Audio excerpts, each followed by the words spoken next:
خراسان کے علاقے کا ایک بادشاہ تھا۔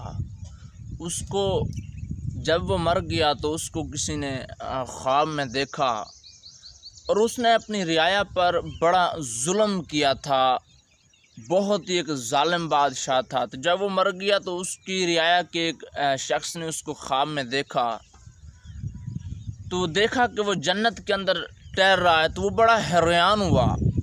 وہ دیکھ کر حیران رہ گیا، بھئی یہ تو بڑا ایک ظالم بادشاہ تھا، یہ جنت میں کیسے چل رہا ہے؟ تو اس نے اس بادشاہ سے پوچھا کہ رب تعالیٰ نے آپ کے ساتھ کیا معاملہ فرمایا؟ اس نے کہا کہ رب نے مجھے بخش دیا۔ وہ بڑے حیران ہوا یہ بات سن کر، بھئی آپ کو کیسے بخش دیا؟ آپ تو ایک بڑے ظالم بادشاہ تھے، اپنی رعایا پر آپ نے بے انتہا قسم کا ظلم کیا، تو رب نے آپ کو کیسے بخش دیا؟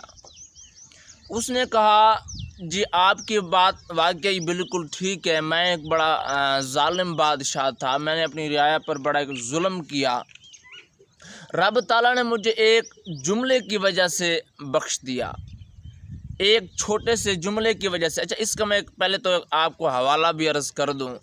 یہ واقعہ بہت سی کتاب میں موجود ہے، مدارج النبوہ کی دوسری جلد کے اندر بھی واقعہ موجود ہے، اور سب سے بڑا جو ہے اس کا حوالہ وہ ہے رسالہ قشیریہ کے اندر بھی اس کا حوالہ موجود ہے، جس کا داتا صاحب علیہ رحمہ کشف المجوب کے اندر بار بار حوالہ بھی ذکر کرتے ہیں۔ تو رسالہ قشیریہ کے اندر بھی یہ واقعہ موجود ہے، اور کافی ساری کتب کے اندر یہ واقعہ لکھا گیا ہے۔ تو اس نے پوچھا رب تعالیٰ نے آپ کو کیسے بخش دیا؟ آپ تو بڑے ایک ظالم انسان تھے، آپ نے اپنی رعایا پر بے انتہا قسم کا ظلم کیا، اس کے باوجود رب نے آپ کو کیسے بخش دیا؟ اس نے کہا کہ آپ کی بات جو ہے بالکل ٹھیک ہے، میں ظالم بادشاہ تھا، میں نے رعایا پر بڑا ظلم کیا، لیکن رب نے مجھے بخش اس وجہ سے دیا کہ ایک بار ایسا ہوا کہ میری فوج اسلحے کے ساتھ لگ پت ہو کر کھڑی تھی، اور میں ایک اونچی جگہ پر کھڑا تھا، فوج میری ساری سامنے کھڑی تھی، کافی تعداد میں میری فوج تھی۔ کہتے ہیں کہ جب میں نے اپنی فوج کی طرف نظریں دوڑائیں تو میرے دل میں خیال آیا، تمنا، آرزو، خواہش ایک پیدا ہوئی، میرے دل میں ایک تمنا، تڑپ ایک پیدا ہوئی۔ وہ تڑپ یہ تھی، تمنا، آرزو یہ تھی کہ کاش میں زمانہ مصطفیٰ چوندا۔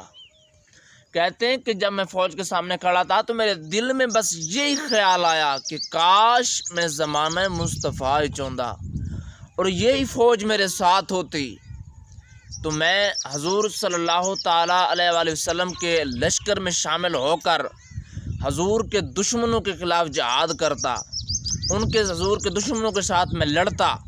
کہتے ہیں کہ بس یہی تمنا، یہی دل کے اندر میری خواہش اور یہی تمنا جب میرے دل میں پیدا ہوئی کہ کاش میں زمانہ مصطفیٰ چوندا۔